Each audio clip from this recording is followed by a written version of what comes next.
Welcome to Waji's Realm. बिस्मिल्लाहिर्रहमानिर्रहीम बिस्मिल्लाहिर्रहमानिर्रहीम rabbi इश्रह ली सदरी वयस्सिर ली अमरी वाहलुल उक़दतन मिन लिसानी यफ़क़हू क़ौली। अच्छा, सबसे पहले तो आप लोग जो रिसर्च पेपर मैंने आपको भेजा है सप्लाई चेन मैनेजमेंट का and its impact on organisational performance, वो खोल लें अपने पास सब।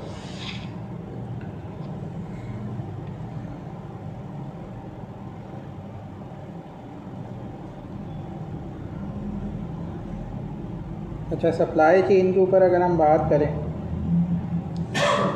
तो पहले तो हम थोड़ा सा इनपुट लेते हैं आपसे कि उसके बारे में आप लोग क्या जानते हैं, फिर हम इसको डिस्कस करेंगे। सप्लाई चेन के बारे में सुन के क्या आपके दिमाग में आता है? प्रोडक्शन होती है, राइडर्स जो होते हैं,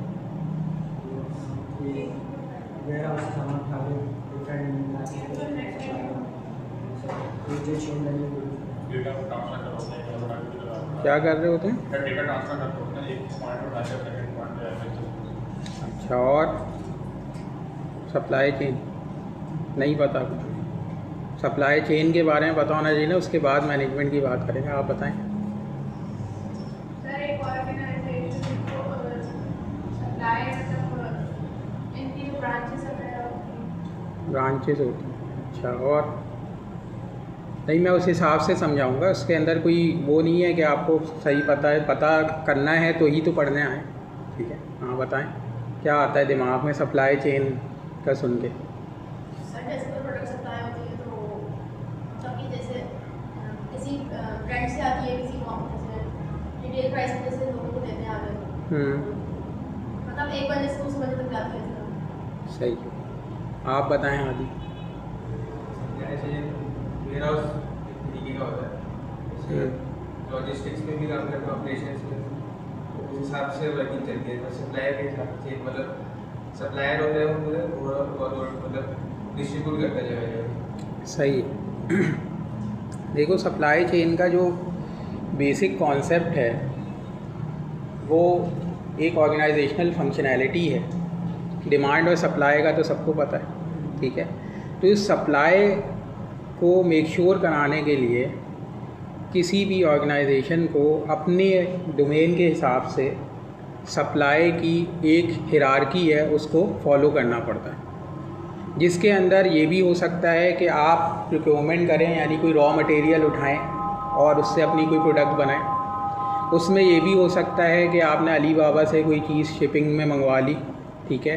तो ये डिपेंड करता है कि आपका बिज़नेस है किस तरह का, ठीक है। तो उसके जो सप्लाई चेन ऑपरेशंस हैं, जो उसकी प्रोक्योरमेंट है, उसकी जो है वो अदर लॉजिस्टिक्स के जो वेयर हाउसिंग का जो मामलात हैं, वो तमाम की तमाम डिपेंड करते हैं कि आप किस तरह का काम कर रहे हैं, ठीक है।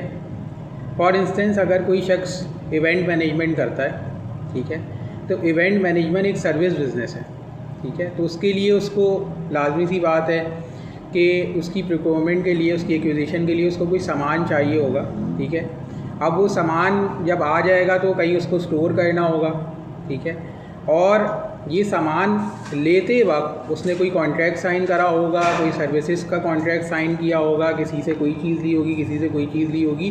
तो ये तमाम की तमाम चीज़ें प्रोक्योरमेंट के अंदर आ जाती हैं। उससे नीचे की तरफ हम चलते हैं तो फिर जब चीज़ ले ली गई है तो उसके अंदर जो उसको शिपमेंट की जो कहानी होती है, वो तमाम चीज़ें, उसके कॉन्ट्रैक्ट्स, कौन किस तरीके से आएगा, कब आएगा, ये तमाम चीज़ें भी इन लोगों की ज़िम्मेदारी होती है। उसके बाद यानी जो लॉजिस्टिक्स का जो ज़मरे में आ जाती है। उसके बाद वेयर हाउसिंग होती है, जिसके अंदर हमारे पास ये तमाम की तमाम चीज़ें अगर हम किसी जगह स्टोर करा रहे हैं, गोडाउन वगैरह है हमारे पास, तो वहाँ पर भी मौजूद होती हैं और वहाँ से फिर हमारे पास जो है वो डिस्ट्रीब्यूटर्स तक वो चीज़ जाती है, ठीक है।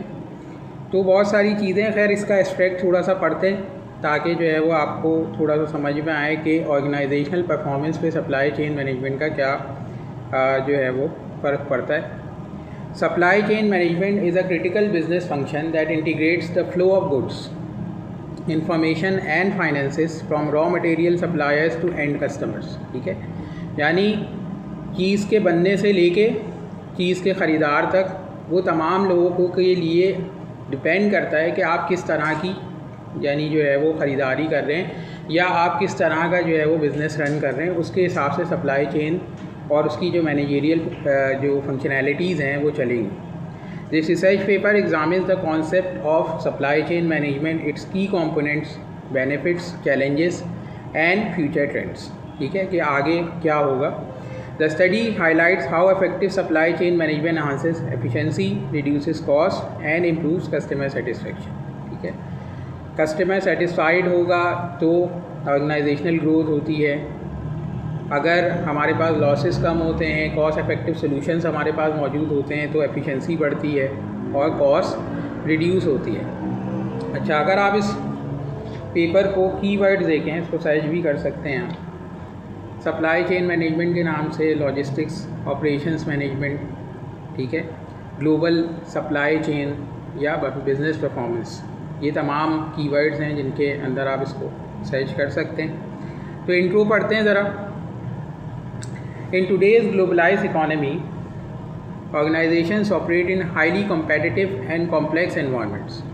Supply chain management plays a vital role in coordinating production, procurement, logistics and distribution activities to achieve organizational goals. Efficient SCM has become a source of competitive advantage for modern enterprises.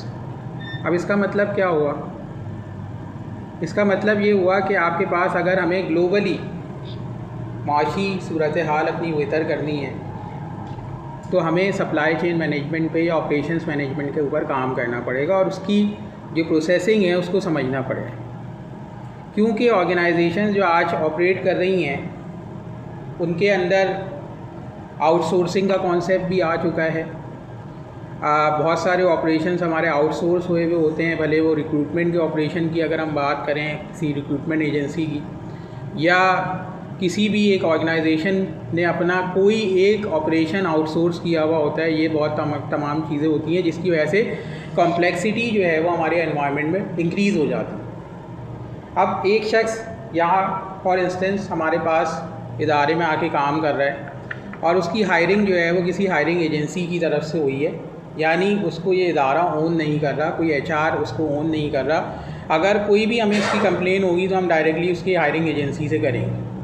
For instance आजकल made services जो हैं वो हमारे पास चल रही हैं, attendants की services चल रही हैं। तो हम क्या करते हैं कि जो आपके पास एजेंसी होती है उसको आप जो है कोऑर्डिनेट करते हो, उसको आप बताते हो कि भाई फ़लाँ फ़लाँ कंप्लेन आ रही है या ये शख्स जो है वो इस तरह से कर रहा है। आप उससे डायरेक्ट कुछ भी नहीं कहते। और क्या होता है कि वहीं से उसको वार्निंग्स मिलती हैं, वहीं पर जो है वो सारा उसके जो मामलात होते हैं वो डिस्कस किए जाते हैं और अगर उसको रिप्लेस करना होता है तो वो लोग उसको रिप्लेस भी कर देते हैं। तो ये तमाम चीज़ें क्या कर रही हैं कि कॉम्प्लेक्सिटी बढ़ रही है, क्योंकि हम घूम फिर के एक काम को परफॉर्म करवा रहे हैं, लेकिन इससे जो इफेक्टिवनेस है वो बढ़ रही है। कैसे कि अगर फॉर इंस्टेंस मैंने अपनी मदर के लिए एक अटेंडेंट रखी हुई है तो वो अटेंडेंट जो है वो किस तरह से काम करेगी कि अगर वो मुझसे डायरेक्ट होगी तो हो सकता है मुझसे पैसे भी मांगने लग जाए कि मैं आपकी वालदा का ख्याल रख रही हूँ, ठीक है, और उसके अलावा और चीज़ें भी जो है वो जो है मॉनेटरी बेनिफिट्स मुझसे मांग सकती है किसी ना किसी वजह से। कोई बहाना बनाए, कहीं छुट्टी कर ले, कोई भी चीज़ कर ले, तो क्या होगा, ये सारा हेडेक मेरा होगा कि उसने छुट्टी कर लिया, उसकी रिप्लेसमेंट के अंदर कौन आना चाहिए, क्या आना चाहिए, अचानक से वो जो है जॉब छोड़ के चले गई, कोई भी इश्यूज़ हो सकते हैं, या उसके साथ कोई हेल्थ कंसर्न आ गया। तो ये तमाम चीज़ें तो ह्यूमन रिसोर्स के साथ लगी हुई है। तो अब क्या है कि अगर मैं एजेंसी को कुछ पैसे दे के हर महीने ये तमाम चीज़ें, ये तमाम हेडेक्स जो है आउटसोर्स कर दूँ, ठीक है, और एजेंसी को ये कहूँ कि भाई मुझे 24/7 अटेंडेंट चाहिए, ठीक है, मेरी मदर की केयर के लिए, तो वो चीज़ जो है वो एजेंसी का काम है। अब वो उसको किस तरीके से भी मैनेज करे, 2 अटेंडेंट भेजे, 3 भेजे, 4 भेजे, 10 भेजे, रिप्लेसमेंट होती चली जाए, किसी का कोई इशू होता है उसको टैकल किया जाता है। बस मुझे इन्फॉर्म कर दिया जाएगा कि भाई फ़लाँ शख्स जो है वो इस टाइम पर आएगा, ये इसकी जो है आईडी है, ये इसके क्रेडेंशियल्स हैं, आप इसको जो है वो हम इसको भेज रहे हैं, ठीक है, तो हमारी तरफ से ये ओनरशिप है इसकी, और ये आके आपके लिए क्या सर्विस आपको प्रोवाइड करेगा।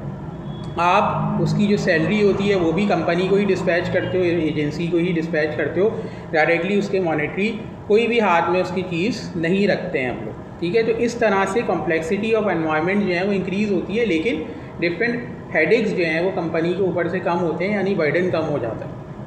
Supply chain management plays a vital role in coordinating production, procurement, logistics and distribution activities. Supply chain management का जो मेजर रोल है ना, वो लिंक बनाना है इस पूरे जो है एंटायर सप्लाई का प्रोसेस है, जिसके अंदर डिस्ट्रीब्यूशन भी आ जाती है, प्रोक्योरमेंट, सामान उठाना, किस से क्या कॉन्ट्रैक्ट हुआ हुआ है, और आगे प्रोडक्शन लाइन तक पहुंचाने तक, और प्रोडक्शन के बाद जो है वो उसकी डिस्ट्रीब्यूशन तक, ये तमाम प्रोसेसेस आपस में किस तरह से कोऑर्डिनेट करेंगे और अच्छे तरीके से जो है वो चल सकें, उसके अंदर ये मैनेजमेंट जो है सप्लाई चेन मैनेजमेंट का रोल होता है, जिसको हम ऑपरेशंस मैनेजमेंट भी कहते हैं। और दौरे हाजिर की ये फील्ड जो है वो सबसे ज़्यादा जो है वो आप ये कहें कि इस्तेमाल होने वाली फील्ड है। इसके अंदर सबसे ज़्यादा अपॉर्चुनिटीज़ मौजूद हैं और हेल्दी अपॉर्चुनिटीज़ मौजूद हैं, वेल्दी अपॉर्चुनिटीज़ मौजूद हैं। कोई ऐसा नहीं है कि कोई एक चीज़ हो रही है और उसी हिसाब से जो है वो चीज़ें चले जा रही हैं। तो नीचे आ जाते हैं, एक और बात इसमें लिखी हुई है कि efficient SCM has become a source of competitive advantage for modern enterprises. यानी जितनी भी हमारे पास मल्टीनेशनल कंपनीज़ हैं, उन्होंने अपनी HR को आउटसोर्स किया हुआ है, उन्होंने वो तमाम हेडेक्स उठाना ख़त्म कर दिए हैं। अगर हम गल्फ़ कंट्रीज़ की बात करें तो हमारे पास जो रिक्रूटमेंट हो रही है वो आउटसोर्स हुई है, ठीक है।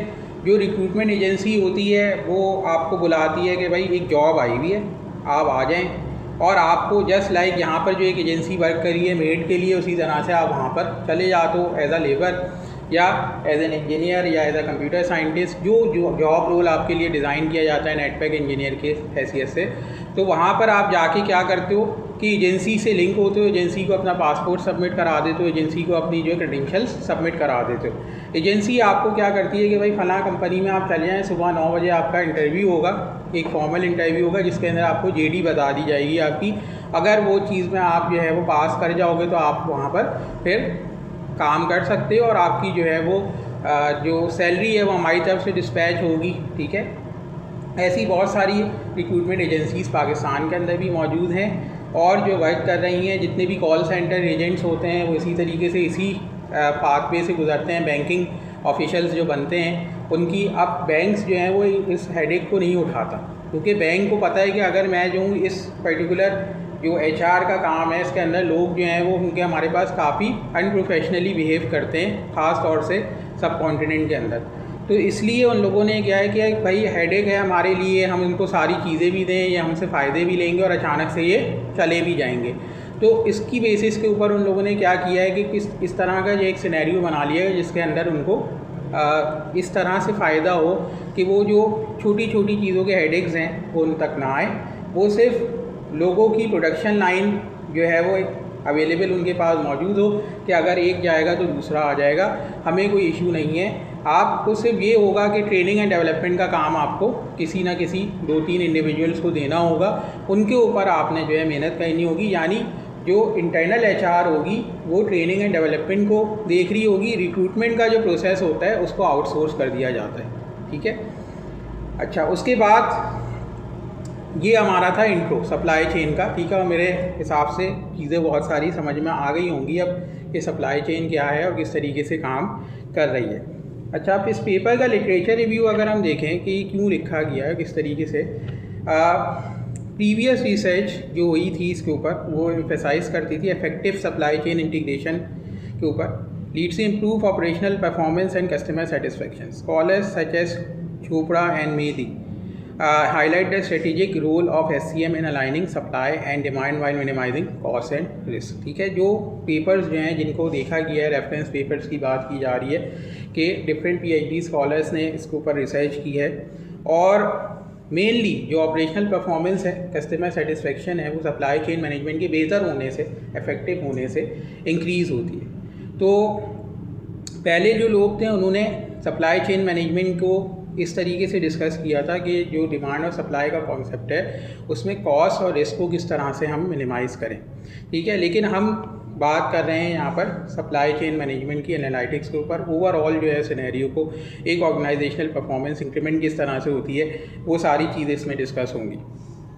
उसके बाद कंपोनेंट्स क्या हैं, ठीक है, इसके ऊपर हम बात कर चुके हैं। ये चीज़ें आपने दिमाग में रखनी है कि अगली मर्तबा जब भी आपसे कोई सप्लाई चेन मैनेजमेंट के बारे में पूछे तो इन 3 जो पॉइंट 3 है इस पेपर के अंदर, जिसके अंदर आपके पास जो है वो टोटल 5 चीज़ें जो है डिस्कस की गई हैं। सबसे पहले प्रोक्योरमेंट एंड सोर्सिंग, ठीक है, यानी एक्विजिशन करना, सामान उठाना, रॉ मटेरियल भी हो सकता है वो, या कोई भी चीज़ जिसको आपने बेचना है, जिसको आपने आप सर्विस करना है, तो उसके लिए आपके पास, जैसे कि हम टैलेंट एक्विजिशन करते हैं तो हमारे पास क्या होता है, लोगों के CVs आते हैं। अब वो सोर्स का क्या है, आपका कोई प्लेटफॉर्म होगा, कोई ईमेल एड्रेस होगा, कोई आपके पास फेसबुक का पेज होगा, ठीक है, उसको आप प्रोक्योरमेंट अपनी सोर्सिंग का जो तरीक़ेकार है वो उसको यूज़ करते हो।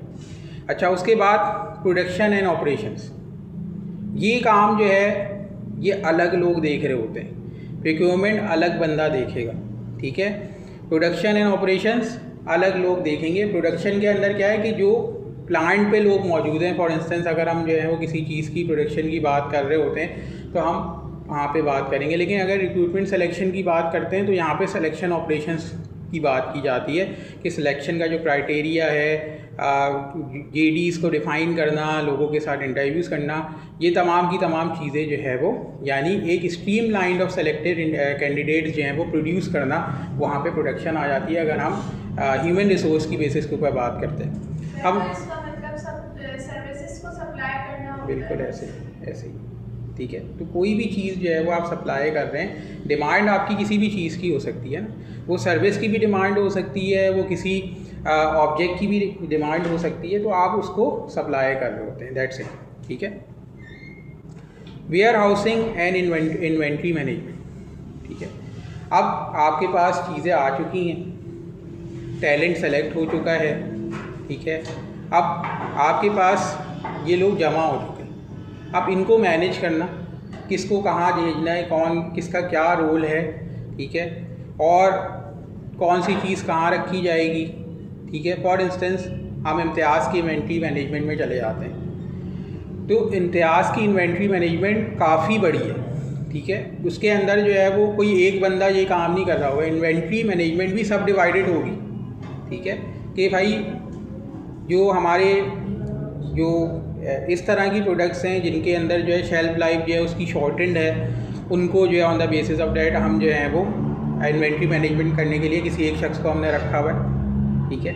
और इसी तरीके से वो जिनकी शेल्फ लाइफ ज़्यादा है उसकी इन्वेंट्री मैनेजमेंट अलग लोग कर रहे होंगे, ठीक है, और उनका सुपरवाइज़र होगा जो दोनों चीज़ों को देख रहा होगा, ठीक है। तो ये सारी चीज़ें जो हैं वो हमारे पास आ जाती हैं, और चीज़ों को किस तरह से हम सेव करके रख सकें, वेयर हाउसिंग। अच्छा, तो सर हर उसका एल्गोरिथम अलग होता है या सेम ही होता है? एल्गोरिथम जो है वो चेंज होता है, क्योंकि उसकी वजह यह है कि आपके पास जो डिमांड है, ठीक है। अब फॉर इंस्टेंस के मेरे पास गोश्त है, अब गोश्त की जो शेल्फ लाइफ है वो ज़्यादा नहीं है, ठीक है, और दूसरी तरफ कॉस्मेटिक्स हैं, उनकी शेल्फ लाइफ ज़्यादा है। तो अब इन दोनों चीज़ों को हम एक साथ नहीं रख सकते, तो उसका एल्गोरिदम डिफरेंटली लगेगा, क्योंकि जो है वो जो शेल्फ़ लाइफ है वो अकॉर्डिंगली आपने मीट के हिसाब से या मटन के हिसाब से या जो है चिकन के हिसाब से जो है वो आपने कुछ स्टैंडर्ड प्रोसीजर्स उस पर्टिकुलर जो ऑर्गेनिक मटेरियल है उसके हिसाब से सेट किए हुए होंगे, और उसको आपने हर चीज़ को उसके हिसाब से देखना होगा। फॉर इंस्टेंस हमारे पास जो है वो KNN's की चिकन आ रही है, सबरोसो की चिकन आ रही है। अब ये तमाम की तमाम चीज़ें क्या हैं, चिकन की जो है वो उसके अंदर आ जा रही है ना, ये एक प्रोडक्ट है जिसके अंदर जो फ्रोज़न फूड है। अब फ्रोज़न फूड जो है वो उसकी शेल्फ़ लाइफ कितनी है, ठीक है, तो आप जो है उस हिसाब से नहीं, यानी शेल्फ़ लाइफ का मतलब होता है बिकने से पहले तक की लाइफ कितनी है, 6 महीने है फॉर इंस्टेंस, वो फ्रीज़र में रखा रहेगा। 6 महीने के बाद उसके बाद उसको चेंज करना पड़ेगा, हमें नया माल मंगवाना पड़ेगा, ठीक है। या हम उस चीज़ को क्या करेंगे, जो इन्वेंट्री मैनेजमेंट वाला शख्स होता है उसका ये काम होता है कि ऑलरेडी जैसे कि हम नॉर्मल अपनी जो करियाने की शॉप होती है इलाके के अंदर, इसमें जाते हैं तो वो उसके पास जितने भी डिस्ट्रीब्यूटर्स वगैरह आते हैं, रिटेलर्स आते हैं, तो वो उनसे चीज़ें कभी ख़रीदता है कभी नहीं ख़रीदता। वो ये कहता है कि भाई मेरे पास ये माल ऑलरेडी मौजूद है। तो ये काम भी इन्वेंट्री मैनेजमेंट के रोल में असाइन किया जाता है कि आपको पता होना चाहिए कि आपके पास कितना माल स्टॉक में मौजूद है, और अभी जो आने वाला सीज़न है उसके अंदर आपकी जो प्रोडक्शन है उसके लिए ये मोर देन इनफ है या नहीं है। अगर नहीं है तो फिर आप कुछ ना कुछ ऑर्डर करवाओगे, और अगर है तो फिर आप वो ऑर्डर नहीं करोगे, यानी आप कॉस्ट इफेक्टिव सोल्यूशन पे जाओगे। अब ये आपको पता कैसे लगेगा? यहाँ पर फिर आपका जो नीचे वाली तरफ हम आ जाएंगे, इंफॉर्मेशन सिस्टम्स जो हमारे MISs होते हैं, मैनेजमेंट इंफॉर्मेशन सिस्टम्स, इससे हमें पता लगेगा। ठीक है, जो यहाँ पे जो CS के स्टूडेंट्स बैठे हुए हैं उनका रोल, जो मेजर रोल है वो यहाँ पर आता है, जो लास्ट वाला पॉइंट है। ठीक है, अच्छा, ट्रांसपोर्टेशन एंड डिस्ट्रीब्यूशन, इसके अंदर भी हम कॉस्ट इफेक्टिव सोल्यूशंस पे जाएं, कौन सी ट्रांसपोर्ट सर्विस लें, किससे कॉन्ट्रैक्ट करवाएं, कौन हमारे लिए कंपनी के लिए कॉस्ट इफेक्टिव होगा, ये तमाम की तमाम चीज़ें डिसीजन मेकिंग जो है वो देनी होती है। ट्रांसपोर्टेशन का हेड होता है, डिस्ट्रीब्यूशन का हेड होता है, वो उसका काम होता है। ये कोई ना कोई मार्केटिंग इंडिविजुअल होता है जिसको पता होता है कि मार्केट के अंदर सेगमेंटेशन का कॉन्सेप्ट उसको क्लियर होता है, वो तमाम चीज़ों को वो देख रहा होता है। अच्छा, उसके बाद इंफॉर्मेशन सिस्टम्स की अगर हम बात करें, ये हमारा रोल है CS वाले। ठीक है, यहाँ पर हमें ऐसा सिस्टम बनाना है जो ऊपर वाली तमाम चीज़ों को in line with all the above requirements of the supply chain system वो होनी चाहिए। सबसे पहले प्रोक्योरमेंट, ये बोलें टारगेट ऑडियंस की बात नहीं कर रहा मैं ये बात कर रहा हूँ कि आप एक सिस्टम बना रहे हैं, ठीक है, वो किसके लिए बना, ठीक है। मेन चीज़ ये है, एक टारगेट ऑडियंस होती है हमारी ये कि जिसको हमें चीज़ बेचनी है, ठीक है। हम अपनी टीम की बात कर रहे हैं, आप सिस्टम बना रहे हो अपनी टीम के लिए, उसके अंदर कस्टमर सेटिस्फेक्शन एक हिस्सा होगा, टारगेट ऑडियंस का भी एक हिस्सा होगा कि क्या हमारी ये सप्लाई चेन का जो सिस्टम बना हुआ है इसके ऊपर जो है वो जो हमें रिटर्न्स मिलने चाहिए, जो हमें कॉस्ट इफेक्टिव सॉल्यूशंस मिलने चाहिए, क्या वो मिल रहे हैं या नहीं मिल रहे हैं, इसके ऊपर हम बात कर रहे हैं, ठीक है। तो हमारा सिस्टम इस तरह से होना चाहिए कि ये प्रोक्योरमेंट और सोर्सिंग वाला हिस्सा है, उसके जो भी चीज़ें अच्छे बुरे यानी मुस्बत और मनफी जो भी पहलू हैं, उन तमाम चीज़ों को हमें जो है लाइन रखना है और जो ग्लोबल स्टैंडर्ड्स हैं उनके हिसाब से उसको बनाना है। तो जब भी हम किसी भी एक पर्टिकुलर डोमेन के अंदर रहते हुए एडमिन पैनल बना रहे होते हैं फॉर इंस्टेंस, तो हमें एडमिनिस्ट्रेशन के अंदर जो जो चीज़ें हैं सब चीज़ें अपने क्लाइंट को डाल के दे देनी। अब ये उसकी मर्ज़ी है कि वो उस पैनल को यूज़ करे या ना करे। जैसे कि आपके पास जो है वो फॉर इंस्टेंस मैं यहाँ पर एजुकेशनल सेक्टर के अंदर बात करूँ तो हमारे पास जो है स्टूडेंट अफेयर्स का भी एक पोर्शन होना चाहिए, पोर्टल होना चाहिए, एक अकाउंट्स का, एक फाइनेंस का, ठीक है, एकेडमिक्स का, एग्ज़ामिनेशन का, लाइजॉन का, कॉर्पोरेट सेक्टर किससे एलुमनाई नेटवर्क होना चाहिए। ये तमाम चीज़ें हमारे पास MIS में जो LMS होता है हमारा लर्निंग मैनेजमेंट सिस्टम, उसके अंदर मौजूद होनी चाहिए। करिकुलम को रिवाइज़ करने के फीडबैक्स हमारे पास एकेडमिक मॉड्यूल में मौजूद होने चाहिए। अब मैंने जो एकेडमिक मॉड्यूल ये बात करी तो ये मुझे पता होना चाहिए कि इसमें क्या क्या आ सकता है, ग्लोबल स्टैंडर्ड्स के हिसाब से क्या क्या मैंडेटरी है और क्या क्या ऑप्शनल है, वो सब चीज़ें मैं दूंगा ताकि जो है वो सामने वाला ये ना बोले कि यार आपकी चीज़ में ये चीज़ कमी है, वो उसकी मर्ज़ी है। माइक्रोसॉफ्ट वर्ड की एग्जांपल ले लेते हैं। बेसिक ऑपरेशन ऑफ वर्ड क्या है कि आप उसके ऊपर जो है वो कुछ ना कुछ डॉक्यूमेंट राइट कर सकते हैं, ठीक है, लेकिन उसके अलावा आप उस पर इक्वेशन भी टाइप कर सकते हो, उसके अलावा आप उसमें इमेजेस भी डाल सकते हो, ठीक है, हर चीज़ कर सकते हो, लेकिन ये ऑप्शनल फीचर्स हैं, हर कोई नहीं कर रहा होता, ठीक है। लेकिन उन्होंने ये सोच के कि हर कोई नहीं कर रहा होता है, इतना परसेंटेज लोग करते हैं, इतने परसेंटेज नहीं करते, तो हम नहीं डालेंगे फीचर, तो ये क्या होगा कि इतना अच्छा आपका इन्फॉर्मेशन जो सिस्टम होगा वो नहीं होगा। तो उसके हिसाब से हमें काम करना होता है कि जब भी हम किसी भी एक पर्टिकुलर विंडो के ऊपर जाते हैं, अगर अपना एक एडमिन पैनल हमने बनाया हुआ है तो उस एडमिन पैनल के अंदर हमारे पास वो तमाम की तमाम चीज़ें जो एक ऑर्गेनाइजेशन की एफिशिएंसी को बढ़ा सकती हैं, उसकी परफॉर्मेंस को बढ़ा सकती हैं, उन तमाम के ऊपर हम जो है वो उसके ऊपर काम हमें करना होगा। तो ये 5 चीज़ें आपने याद रखनी है, ठीक है। PPI TI। अब ये PPI TI क्या है? Procurement, production, inventory, transportation, information, ठीक है। तो इससे आपसे क्या होगा, आपके पास प्रोक्योरमेंट एंड सोर्सिंग निकल के आ रही है, कहाँ से सामान उठा रहे हैं, क्या है, कॉन्ट्रैक्ट्स लेना देना, ये वो सारी चीज़ें। प्रोडक्शन, आप जो एंड प्रोडक्ट प्रोड्यूस कर रहे हो उसके अंदर जो जो आपको नेसेसिटीज़ हैं, वो जो रिक्वायरमेंट्स हैं वो फुलफ़िल होनी चाहिए। तीसरा, इन्वेंट्री आपकी मैनेज होनी चाहिए। जब आपके पास प्रोडक्शन लाइन में सामान प्रोड्यूस हो रहा है तो आप उसको, इन्वेंट्री को आपने मैनेज करना है कि कहाँ पर इसको मार्केट सेगमेंट करना, ये सारी चीज़ें मौजूद हैं। और उसके लिए फिर आपको ट्रांसपोर्टेशन और डिस्ट्रीब्यूशन की ज़रूरत पड़ती है, तो वो आपने असाइन करना होगा। और उसके साथ साथ इंफॉर्मेशन सिस्टम्स के लिए जो लोग बैठे हैं वो IT के हमारे जो इंडिविजुअल्स होते हैं वो उसको मैनेज करेंगे। जनरली MISs जो कंट्रोल कर रहे होते हैं वो इंटर पास बच्चे होते हैं। टपाल के अंदर इंटर पास बच्चे बैठे, MNC है, मल्टीनेशनल कंपनीज, ठीक है, टपाल। तो ये MIS, ये मैनेजमेंट इंफॉर्मेशन सिस्टम्स होते हैं, वो जनरली किसको करना चाहिए, जिसने MBA किया हुआ हो MIS में एटलीस्ट, ठीक है। लेकिन क्या है कि ऐसा नहीं होता हमारे पास जो है वो, क्योंकि इवेंचुअली हम देखते हैं स्किल सेट के ऊपर जाते हैं, एक्सपीरियंस के ऊपर जाते हैं। और जो बंदा जिसके पास डिग्री नहीं होती तो हम उसको ये कहते हैं कि यार इसके पास डिग्री नहीं है, कम पैसों में काम करेगा। एक MBA को MIS किया हुआ बंदा, तो वो बंदा जो है वो आके काम तो हमारा बहुत अच्छा करेगा, एफिशिएंसी बढ़ा देगा, लेकिन कितनी बढ़ा देगा? लोकल प्रोडक्ट होगी, एक पॉइंट तक ही जा सकती है। नहीं, लोकल प्रोडक्ट की अगर हम, जैसे चाय की हम बात कर रहे हैं ना, टपाल टी होती है ना, तो चाय की अगर हम बात कर रहे हैं तो चाय जो है वो आपके पास, पाकिस्तान जो एक ऐसी कंट्री है जो लार्जेस्ट कंज्यूमर ऑफ टी है, ठीक है। अब इसके अंदर जो है इतनी बड़ी कंपनी, ठीक है, जिसके अंदर जो है कंज्यूमर्स हमारे पास जो है हाई एंड कंज्यूमर्स मौजूद हैं, ठीक है, हर वक्त जो है चाय के होटल खुले हुए हैं, ठीक है। उसके अंदर जो है वो आप जो है वो देखो टी ब्रांड्स कितने आ रहे हैं, लोकल भी आ रहे हैं, इंटरनेशनल भी आ रहे हैं, ठीक है।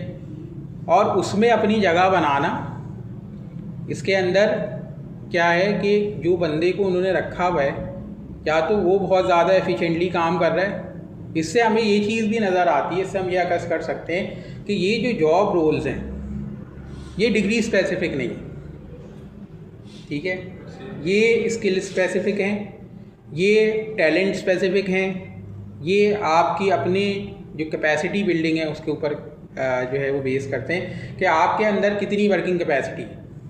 अगर आपकी वर्किंग कैपेसिटी अच्छी नहीं है तो फिर आप अच्छे तरीके से काम नहीं कर पा रहे होगे, भले आपके पास बड़ी भारी भरकम डिग्रीज़ मौजूद हों, ठीक है। जनरली हमें नज़र आता है हमारे डीन और डायरेक्टर्स होते हैं डिफरेंट जगहों से, उन्होंने जो है PhDs किया हुआ होता है, डबल PhD किया हुआ होता है, लेकिन उनसे कोई काम नहीं हो पा रहा होता। हमारे मेयर साहब हैं कराची के, ठीक है, तो गवर्नर साहब हैं, ठीक है, तो बहुत उनको पोस्ट मिली हुई हैं। हम ये नहीं कहते कि उनके अंदर वो स्किल सेट नहीं है, बिल्कुल है, लेकिन जनरली जो है वो क्या होता है कि अबेंडेंस ऑफ वर्क की वजह से मेंटेनेंस नहीं हो पाती है, मैनेजमेंट का प्रॉब्लम आ जाता है। और इतने बड़े शहर को एडमिनिस्ट्रेटिव जो है वो आपके पास डोमेन यहाँ पर इतने ज़्यादा होते हैं और हर कोई यहाँ पर खलीफा बना हुआ है अपने डोमेन का, तो उनको मैनेज करना बहुत मुश्किल हो जाता है। और जनरली हम अपने शहर की बात करें तो वहाँ पर माफियाज हैं, ठीक है। अब एक छोटा सा इदारा है हमारा, ठीक है, जो बहुत बड़ा हो गया है PTCL, उसके अंदर जो है वो अगर आप जो है वो एक इंजीनियर है, नेटवर्क इंजीनियर, तो आप वहाँ पे जाएंगे तो जो वेयर हाउस है उसका गेट ओपन कराने के लिए आपको रिश्वत देनी होगी। ये प्राइवेट इदारा है, ठीक है, और ये आप अपना काम नहीं कराने जा रहे, ये आप अपने कस्टमर की सेटिस्फेक्शन के लिए, उसकी लाइन का अंदर जो प्रॉब्लम आया हुआ है उसके लिए आप कार्ड ख़रीदने के लिए जा रहे हैं और उसके लिए आपने अपनी जेब से पैसे देने। यानी अगर आप, कस्टमर कह रहा है कि भाई मैं तो बिल देता हूँ, ये तो लाइन लगनी चाहिए, फ्री ऑफ कॉस्ट लगनी चाहिए, लेकिन ऐसा नहीं होता, ठीक है। और आप क्या करते हो कि आपको वो आखिर में तंग आके कहता है यार कुछ पैसे लेके काम करवा दो, आप फिर उससे पैसे लेते हो और वो पैसे आप खुद नहीं लेते, वो आगे वहाँ जाके देते हो, तो वो आपके पास चीज़ें जो हैं वो आपको देते हैं, सप्लाई करते हैं, और फिर जो लाइन मैन होते हैं वो अलग अपना भत्ता लेते हैं, क्योंकि उनको सारी चीज़ें पता होती हैं कि ज़मीन के अंदर अंडरग्राउंड या कौन सी जो है जो DBS के अंदर कौन सा तार जा रहा है और कौन सी कनेक्टिविटी है, वो सब उनके पास होती है। क्योंकि सबका अपना कोई ना कोई रोल होता है, तो लोग ड्यूटीफुल नहीं हैं, ठीक है। अपने राइट्स का तो सब डिमांड कर रहे होते हैं, लेकिन ड्यूटीज़ के ऊपर कोई बात नहीं कर रहा होता कि अपनी जिम्मेदारियाँ पूरी नहीं कर रहे होते, ठीक है। तो ये कंपोनेंट्स याद रखने हैं आपने सप्लाई चेन मैनेजमेंट से अगर आप बात कर रहे हैं। अच्छा, अब इसकी ज़रा इम्पोर्टेंस क्या है? Don't forget to subscribe, like and share. Press the bell icon so that you don't miss any update. Thanks for watching. Bye bye.